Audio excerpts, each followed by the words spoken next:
오늘 사요전대 헌신예배 하나님 앞에 올려지게 되어서 감사를 드립니다. 저 설교 말씀의 제목은 이 사랑받는 전도회입니다. 자, 요한복음 10장 말씀에 보면 예수 그리스도께서 선한 목자로 이렇게 비유되고 있습니다. 자, 선하다, 선한 목자다. 여러분 어떤 이미지가 좀 그려지십니까? 단순히 성품적으로 선하다 이런 의미뿐만 아니라 여러분 이 선한 목자는요 의지적인 측면에서도 상당히 선하신 분임을 오늘 우리에게 가르쳐주고 있습니다. 자, 선한 목자는 성품적으로 양떼들을 참 많이 사랑하고요, 이 기본이에요. 그 다음 두 번째는 내 의지를 다해서 양떼들을 위해서 희생할 수 있는 것, 이것이 바로 선한 목자 상임을 우리에게 가르쳐주고 있습니다. 여러분 그래요, 평온할 때는 누구든지 성격 좋은 사람 다 될 수 있습니다. 그렇죠. 평온할 때 누구든지 다 목자가 될 수 있습니다. 근데 문제는 어려울 때가 문제예요. 미급할 때가 문제입니다. 위급할 때 과연 좋은 성격 가지고 좋은 마음 가지고 끝까지 내가 목자의 사명을 잘 감당할 수 있느냐 없느냐, 이건요 지금은 모릅니다. 미급할 때 딱 보면 알게 되어 있습니다. 교회가 어려울 때 보면 진짜 교회를 사랑하느냐 하지 않느냐, 이건 다 알게 되는 거예요. 가정에도 문제도 마찬가지입니다. 진짜 어려울 때 품어줄 수 있느냐 없느냐, 이것 보면요 답이 다 나와 있는 거죠. 자, 그만큼 어려울 때 끝까지 선한 목자로 살아간다라고 하는 것은 쉬운 일은 아닙니다. 오늘 예수님께서 나는 양들을 위해 목숨을 버린다고 했을 때 이거요 기분 좋을 때 평온할 때 그런 고백한 게 아니에요. 이건 언제 고백한 거냐면 12절과 13절에 기록이 되어 있는데, 어려울 때, 위급할 때, 다급할 때 그때도 나는 양들을 버리지 않겠다, 이것이 주님의 고백이었습니다. 제가 한번 12절 13절 읽어드리겠습니다. 삭구는 목자가 아니요 양도 제 양이 아니라 이리가 오는 것을 보며 양을 버리고 달아나나니 이리가 양을 물어가고 또 해치느니라. 달아나는 것은 그가 삭군인 까닭에 양을 돌보지 아니함이나. 자, 목자가 있는데 평온할 때는 진짜 목자처럼 보여요. 그런데 뭘 보면 압니까? 위급할 때, 어려움에 처할 때 진짜인지 가짜인지 다 알 수 있더라라는 겁니다. 위급하고 어려울 때 나 몰라라고 도망치지 않아요. 다 가짜예요. 그러나 위급하고 어려울 때 내가 더 문제 속으로 들어가려고 하고 내가 어떻게든지 내 자신을 내려놓으려고 하잖아요. 그 진짜 목자인 것입니다. 여러분 여기 앞에 있는 담임 목사는 진짜 목자일까요? 가짜 목자일까요? 참 이거 어려운 문제인 것 같습니다. 위급할 때 끝까지 떠나지 않고 잘 지키면 진짜 목자가 될 것이고, 그것도 여러분 끝까지 가봐야지 아는 것이고, 지금은 잘 모르는 일이죠. 그러나 기도해 주십시오. 위급하고 다급할 때, 어려울 때 버리고 도망가는 목자 되지 않고 끝까지 잘 사명 감당하는 목자 되게 달라고 기도해 주십시오. 우리는 그렇게 만들어 가야 되는 것이죠. 자, 오늘 사요전대에 당부하는 첫 번째 헌신입니다. 뭐냐면 교회가 위급할 때가 있어요. 교회가 어려울 때 끝까지 교회를 돌볼 수 있는 전도회가 되기를 주님의 이름으로 축원합니다. 자, 여러분 예수님처럼 생명까지는 버리시라, 이 말은 저도 못하겠습니다. 예수님처럼 생명까지 버릴 수 있는 분이 물론 있을 수 있겠지만 제가 감히 그렇게 말씀드리기는 좀 어렵고, 그러나 말씀에 기록된 것처럼 돌보는 거 있죠. 교회를 돌보는 것은 끝까지 잘 감당을 하십시오. 여기 돌보다라고 하는 것은 어떤 의미냐면 교회를 돌본다. 어떻게 해야지 내가 교회를 돌볼 수 있을까? 이게 성경적으로는 의미로 이런 의미입니다. 교회에 대해서 관심을 가지고 염려하는 걸 이야기합니다. 우리 한번 따라해 볼까요? 교회를 염려하는 것, 교회에 대해 관심을 갖는 것. 예, 그게 목자가 양을 돌보는 건데 바로 그 의미가 교회를 돌보는 거예요. 그러니까 목자는 양을 돌봐요. 어떻게 해요? 잘 먹여주고 잘 입혀주고, 이게 의미가 아니고 어떻게 해요? 관심을 갖는 거예요. 그래서 성경에도 나와 있죠. 소떼와 양떼의 형편을 부지런히 살펴라. 관심 가져라. 그리고 또 뭐가 나와 있습니까? 목자는요 계속 염려하는 거예요. 왜 잠을 잘 못 자지? 왜 이렇게 음식을 잘 못 삼키지? 그렇게 하는 게 돌보는 거예요. 근데 이거 똑같아요. 우리 사요전도에도 교회를 향해서 계속 근심하고 계속 염려하는 거예요. 여러분 그럼 누가 이렇게 이야기할 수 있습니다. 목사님 성경을 잘 모르시네. 성경에 절대 염려하지 말라고 했어요. 절대 걱정하지 말라고 했어요. 근데 목사님 교회를 향해 염려하고 걱정하면 하나님 말씀에 반하는 거 아닙니까? 그렇게 저를 이기려고 하면 안 됩니다. 이게 뭐냐? 염려도 나름입니다. 성경에 보면 바울은 교회를 향해서 염려할 수 있는 대로 하라고 했습니다. 교회를 향해서 걱정할 수 있는 대로 하라고 했습니다. 그건 암도 되지 않고 스트레스도 되지 않고 다 하나님 앞에 복이 되기 때문에 그렇습니다. 고린도후서 11장 28절 29절에 보면 바울이 고린도 교회를 향해서 이렇게 우리가 염려하고 걱정해야 된다, 이 부분을 잘 표현을 하고 있는데 제가 한번 읽어드릴게요.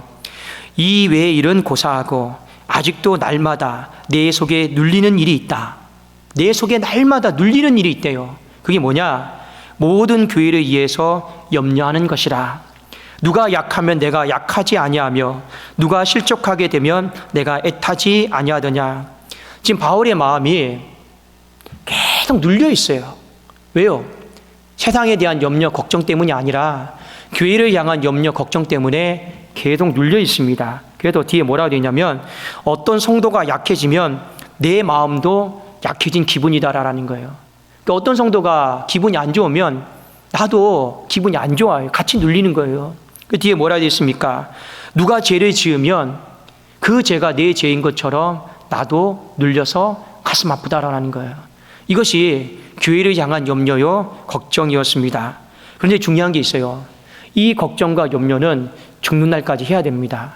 주님이 여러분 생명을 거둬가시기 전까지는요, 계속 주님 기다리면서 교회를 향해 걱정하고 염려하고 교회를 향해 걱정하고 염려하는 건요, 하셔야 되는 거예요. 제가 가끔씩 참 감사한 게 있어요. 어떤 한 성도님이 비가 막 오잖아요. 그럼 제일 먼저 저한테 문자가 와요. 목사님, 교회는 괜찮습니까? 너무 감사해요. 너무 감사해요. 야, 목자의 염려 걱정을 그냥 어떻게 알고 이렇게 문자를 넣어줄까? 이렇게 격려해 줄까? 그 말 공감 하나 자체가요, 엄청난 힘이 되는 거예요. 솔직히 저는 이제 작년에 우리 교회 한번 수혜를 한번 겪고 나서 여러분 모르실 겁니다.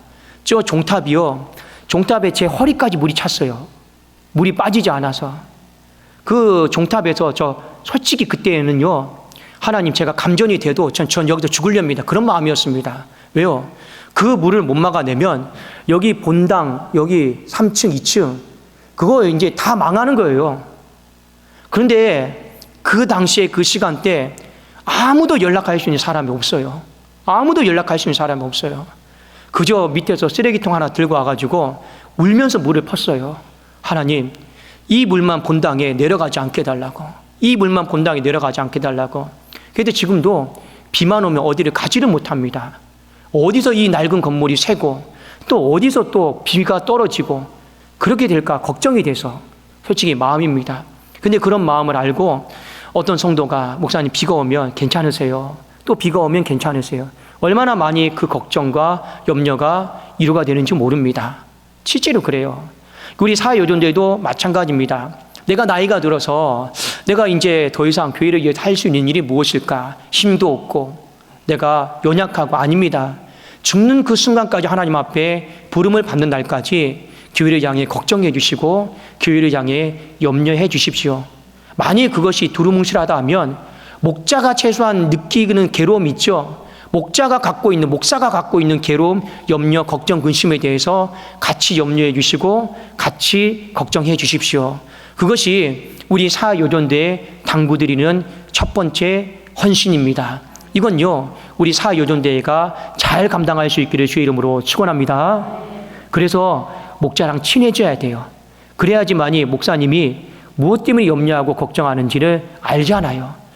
그래도 목사는요, 이거 하나만 확실합니다. 저는 저희 가정에 재산이 얼마 있는지, 통장에 돈이 얼마 있는지 별로 거기에는 큰 관심이 없습니다.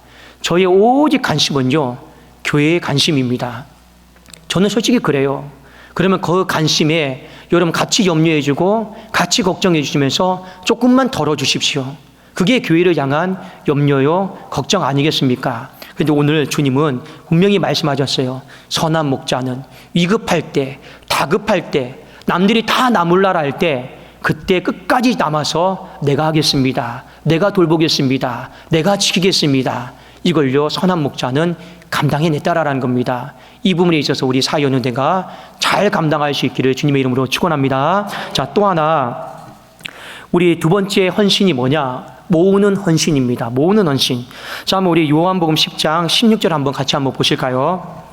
자, 한번 같이 한번 우리 읽어보겠습니다. 16절입니다. 시작. 또 이 우리의 들지 아니한 다른 양들이 내게 있어 내가 인도하여야 할 터이니 그들도 내 음성을 듣고 한 무리가 되어 한 목자에게 있으리라. 자, 예수님이 성실과 책임감을 가지고 하나님이 맡겨주신 양떼들을 잘 목양을 했습니다. 그런데 여전히 뭐라 말씀하시냐면 이 울타리 안에 들지 아니한 양떼들이 많다라는 겁니다. 그래도 예수님의 시선은 어디에 있느냐? 여전히 돌아와야 될, 이 울타리 안으로 돌아와야 될 그 양떼들을 향해서 관심을 갖고 있다라는 거죠. 그래서 오늘 뭐라고 말씀합니까? 이 우리에 들지 않은 다른 양떼들을 내가 인도할 것이다. 그들도 한 무리가 되어 한 목자 품에 있게 할 것이다. 이 부분에 대해서 말씀하셨습니다. 특별히 여러분, 이 우리에 들지 않은 다른 양떼를 인도한다 했는데 이건 쉬운 일이 아니에요. 여기 인도한다라고 했을 때 이 단어가 보통 어떤 사람에게 쓰였냐면 병자들, 부상당한 사람들, 특별히 눈먼 사람들, 이 사람들을 향해 인도할 때 쓰인 거예요. 다 내 두 눈 뜨고 있고 손 잘 잡고 따라온 사람 인도하는 건요 쉬운 일이죠. 그렇죠? 근데 눈을 못 봐요. 병자예요. 부상당했어요.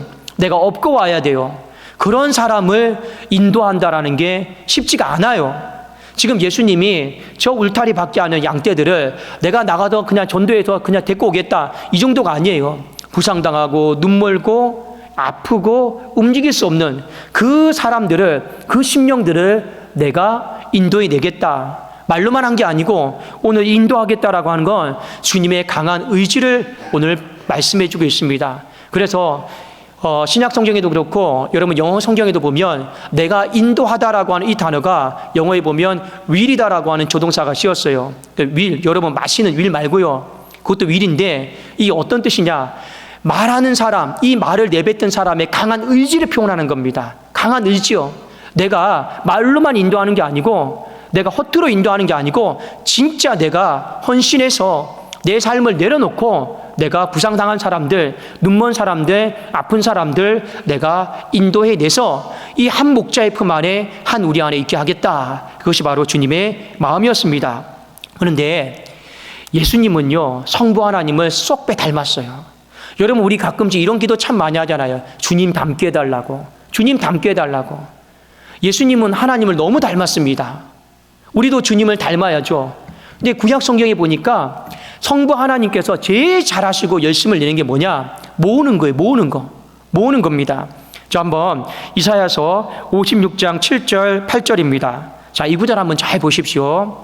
이미 구약 성경에 성부 하나님께서 어떤 열심을 갖고 살아가는가, 오늘 요한복음 16장과 똑같은 말씀입니다. 제가 한번 읽어드릴게요. 내가 곧 그들을 나의 성산으로 인도하여 기도하는 내 집에서 그들을 기쁘게 할 것이며 그들의 번제와 희생을 나의 제단에서 기꺼이 받게 되리니 이는 내 집은 만민이 기도하는 집이라 일컬음이 될 것이라.